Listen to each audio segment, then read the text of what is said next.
시청자 여러분 안녕하십니까. 미스터리 점사 토크쇼 신데렐라리스트 MC 남호인입니다. 오늘도 두 분 선생님 함께 해주셨는데요. 네, 선생님 인사 부탁드릴게요. 네, 안녕하세요. 천지신명님을 모신 제자 전생만신 천지당 한시연입니다.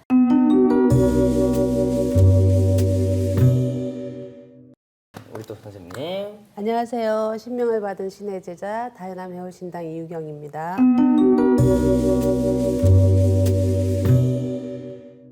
반갑습니다. 반갑습니다. 저희는 뭐 언제 봐도 뭐 가족같이 네. 네, 이렇게 또 오랜만에 봐도 이렇게 네. 늘 가족같이 그렇게 느끼시죠? 그렇게 느껴요.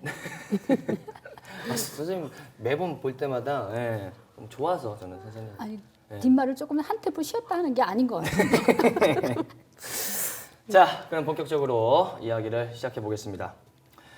오늘의 공통 키워드는 피우지 못한 꽃편으로 그중 제가 맡은 인물은 박종철 열사입니다. 전두환 독재 정권에 대항했다는 이유로 고문받다 사망한 박종철 고문치사 사건. 선생님들은 뭐 이 시절을 겪어서 다들 잘 알고 계시죠? 예, 우리 선생님은 이 사건 어떻게 알고 계세요? 네, 나는 이제 네. 이 박종철님은 정확하게 기억을 못하고 네. 그 시절에 체류탄. 매캐한 그 막 사이렌 소리 울리면 막 연기가 막 그거 하던 네. 그런 체류탄. 그리고 제일 시끄러웠던 게 삼천교육대. 그걸 기억하죠. 우리 선생님께서는 어떻게 생각하고 계세요? 그때 전두환 정권이었잖아요. 네. 그때는 조금 좀 논다는 사람들이 다 도망을 다니는 시절이었어요, 진짜로. 도망을 다닌다면 삼천교육대 잡혀가니까 길 가다가도 잡혀가고 막 그랬던 조직들. 맞아요, 특히. 근데 이제 박종철 이분 생각하면 그냥 고문으로 네, 세상 고문으로 죽었지만 세상에서 덮으려고 했던 사건들이 은폐하고 숨기고 그래서 굉장히 또 안타까운 그랬던. 사건인 것 같아요. 네, 그럼 계속 제가 오늘 그 박종철 열사님에 대해 이야기를 시작해 보도록 하겠습니다. 책상을 탁 치니까 억하고 죽었다. 영화 1987에서 배우 김윤석 씨의 대사로 더욱 유명해졌죠. 이는 당시 치안본부장이었던 강민창이 언론에 발표했던 실제 내용입니다. 이는 사실과 전혀 달랐습니다. 1980년대에 남영동에 위치한 대공분실이라는 이름의 고문소, 조사실 안에는 물을 가득 담은 욕조가 있었고 사내들이 알몸에 청년 한 명을 결박한 채 두 다리를 들어올려 물고문 사례를 퍼부었습니다. 수차례의 물고문 끝에 맥없이 고개를 떨구는 청년. 독재 정권에 맞서 죽음을 불사했던 그는 바로 박종철 열사입니다. 1965년 4월 1일생으로 뱀띠였던 박종철 열사. 그가 어떤 인물인지 우리 선생님들과 함께 점사로 풀어보는 시간 가져보겠습니다. 우리 선생님 먼저, 우리 박종철 열사님은 선생님이 보시기에 어떤 인물이었습니까? 을사생 뱀띠의 네. 4월 초하루입니다. 그러면은 뱀띠의 4월 초하루면 한참 이제 기백이 창백하다고 이제 볼 수 있어요. 창백하다는 거는 좋을 수도 있고 나쁠 수도 있고 초조할 수도 있고 그냥 연한 사주예요. 강한 사주가 아니에요. 그런데 똑똑한 거죠. 머리가 너무 잘 돌아가고 그리고 이 사람도 신감을 있어요. 신감이라면은 신감은 선생님들처럼. 조상이 이제 조상이 왕래하는 그런 기문통이 있다. 그렇기 때문에 저는 이분에 대해서 보면은 희생양이다. 그러니까 어떤 나라를 위해서 어떤 정권 민주화 운동을 위해서의 희생양이기도 하고 조상의 희생양일 수도 있다. 조상도 윗대에서 또 그 윗대에서 나라를 위해서 헌신하시던 분이 이 사람 몸에 나는 여러 분 있었다고 봐요. 네. 우리 선생님께서는 어떻게 보세요? 제가 이제 박종철 씨라는 청년을 느끼는 거는 네. 정치라는 이념이 다른 일반인들하고는 조금 좀 틀린 면을 갖고 있는 느낌이었어요. 생각하고 있는 예, 사상 자체가. 예. 그리고 또 이제 아까 선생님이 말씀하신 대로 조상의 밀양박씨더라고요. 제가 네. 본을 찾아보니까 저는 이제 점을 볼 때 본을 보고 점을 보거든요. 근데 집안의 내력이 맞아요. 운동권, 독립운동 뭐 이런 어른들이 계셨던 느낌도 있고 이래서 이분이 만약에 지금까지 살아 계신다 하면 정치하고 연관되는 일을 하고 있지 않을까. 네, 알겠습니다. 우리 선생님들 말씀하신 것처럼 우리 박종철 열사의 학생운동은 이때가 처음이 아니었습니다. 1985년 서울 미국문화원 정보농성 시위와 1986년 노학령대 투쟁 및 청계 피폭노조 합법화 시비로 경찰에 구속돼 징역 10개월을 선고받기도 했다고 합니다. 저들이 비록 나의 신체는 구속시켰지만 나의 사상과 신념은 결코 구속하지 못합니다. 저를 포함한 수많은 노동자, 학생들이 구속되어 있는 근본적인 원인은 무엇입니까?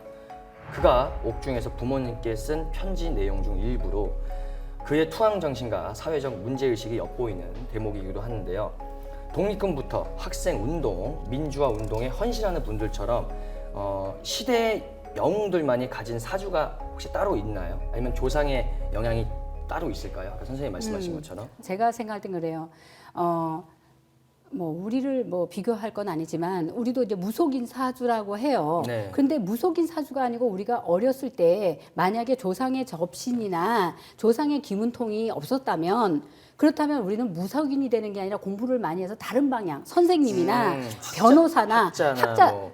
선생님이나 변호사도 다 우리 어떤 무슨 과제를 갖다가 이렇게 연결시켜주는 존재 아닙니까? 그렇죠. 공부를 시킨다든가 네. 변호사도 뭐가 변호를 해준다든가 저희도 어떻게 보면은 귀신과 인간의 이렇게 이제 도와주는 우리는 중간에서, 이게 중간체의 네. 역할을 하는 거예요. 어떻게 보면 귀신에게도 변호사 역할도 해요. 산 사람의 이야기를 설명해갖고 죽은 자의 마음을 풀어주는. 아마 이분의 영혼을 떠보니까 이분은 벌써 하늘 세계에 갔어요. 더 그럼 좋은데 좋은 일하고 숭고한 정신으로 길이 남고 이름도 남겼고 그죠?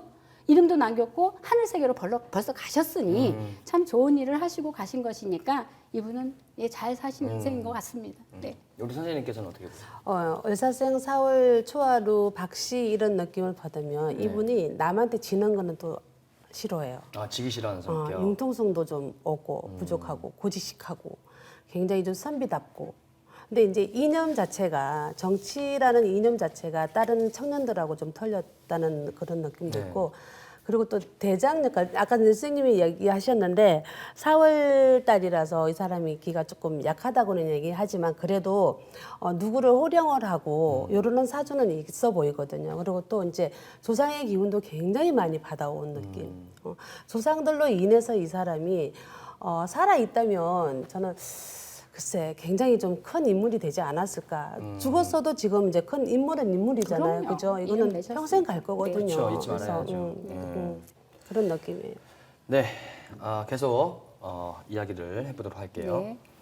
박종철 열사의 사망을 최초로 확인한 사람은 당시 중앙대학교 병원 부속 용상병원 내분비 내과의 전임 강사였던 오연상 씨라고 합니다. 그는 가혹행위로 인해 박종철 열사가 사망했음을 직감했고 형사들이 사망 진단서를 써달라 하자 사체 범안서를 대신 써줍니다. 그리고는 곧바로 기지를 발휘해 동아일보 기자에게 이 사건을 전하며 한동안 병원 휴가를 쓰고 잠적했다고 하는데요. 오연상 씨의 이러한 용기 덕분에 비록 박종철 열사의 숨은 거뒀지만 그의 죽음에 대한 진실은 세상에 널리 알려졌죠. 이런 의미에서 본다면 우리 오연상 씨를 박종철 열사의 귀인으로 볼 수 있을까요? 우리 선생님은 어떻게 보세요? 우리 오연상 씨가 박종철 열사의 귀인이다. 그럼요. 기인으로 보죠.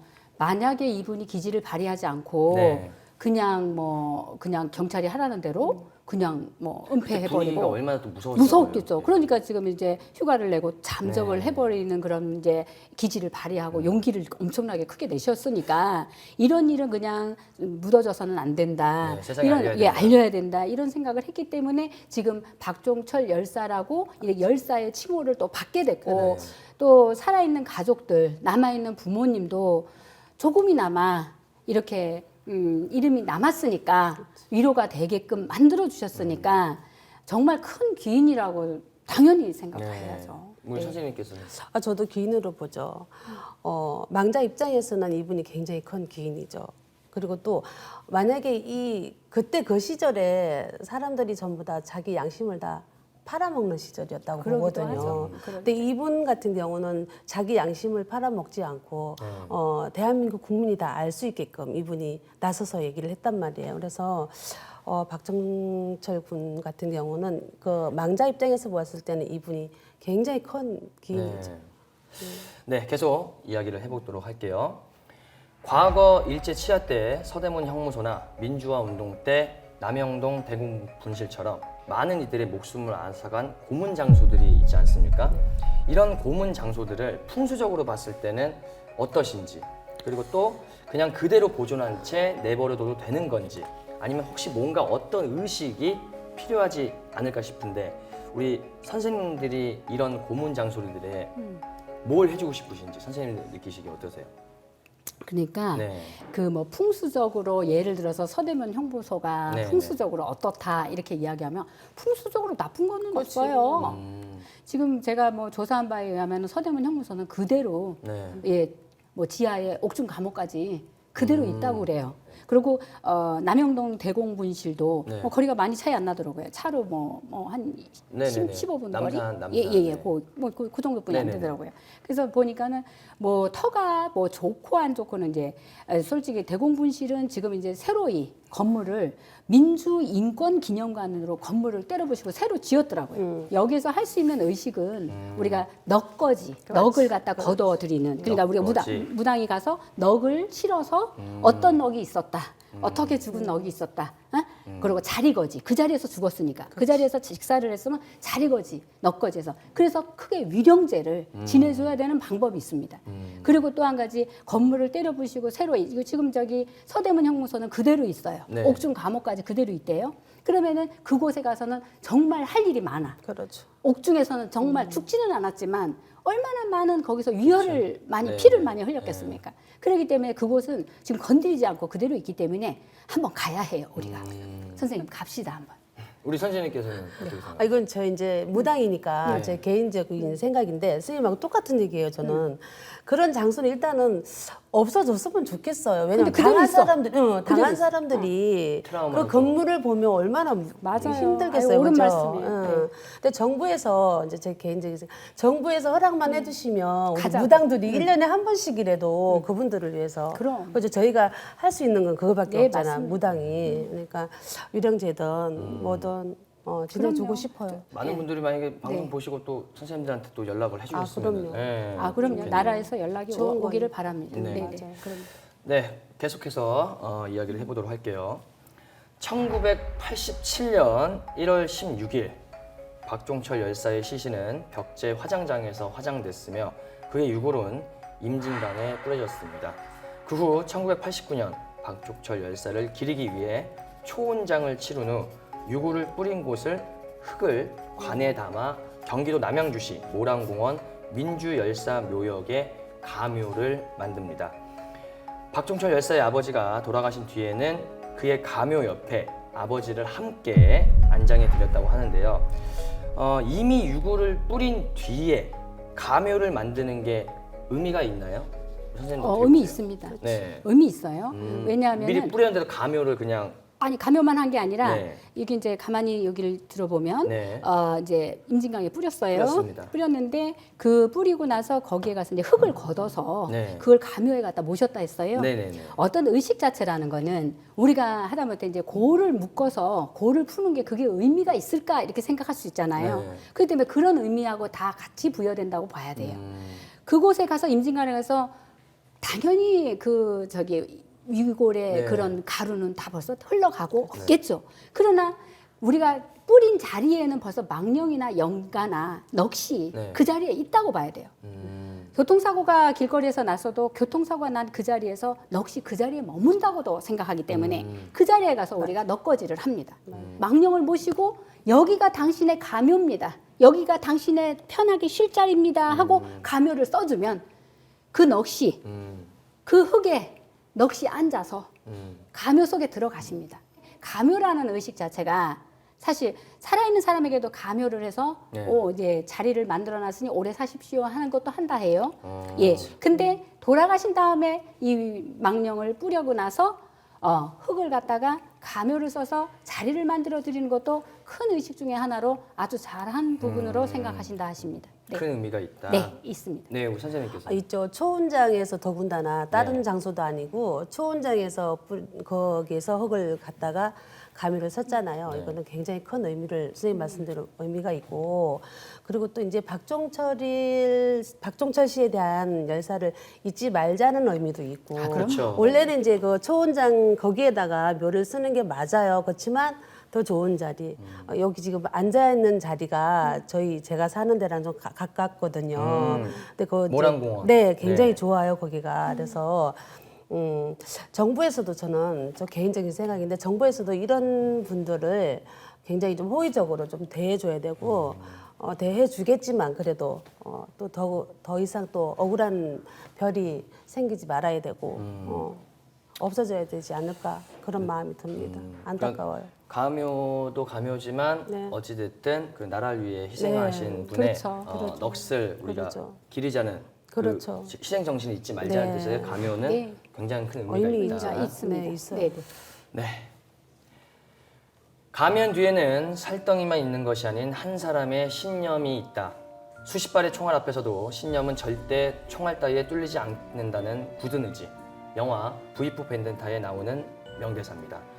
정부의 모든 통제와 억압을 받는 부조리한 세상 속에서 노예처럼 따르는 국민들을 일깨우고 각성시키며 저항하던 주인공이자 극중 영웅 V와 아비의 이야기. 우리가 이 영화에서 강렬한 전율을 느끼는 이유는 결코 영화 속 이야기만은 아니기 때문일 것입니다. 우리가 자유를 얻고 민주화라는 시스템 아래 살아갈 수 있는 이유, 그건 누군가의 용기, 희생과 맞바꾼 결과이기에 지금의 세상이 더욱 가치 있는 건 아닐까요?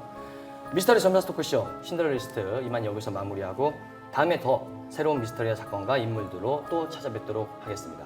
감사합니다. 네, 감사합니다. 감사합니다. 수고하셨습니다. 수고하셨습니다. 수고하셨어요. 선생님도 약간 그런 시대를 잘 만나셨으면 약간 그런 기질이 있으셨을 것 같아요. 저희도 독립운동가가 계셔요. 아 집안 자체에서요? 그러니까 눈빛 자체가 벌써 그만 아니 눈빛 자체가 다 그 시대가 보여요 이게. 시대가 네, 용기, 희생, 투쟁 막 이런 거. 그래요. 네. 네. 잘 보시네요. 너무 못 보겠네. 못 보겠네 지금 선생님 진짜? 눈빛을. 네. 눈빛이? 눈빛이 약간 그 유관순 열사님 그런 그건 아닌가요?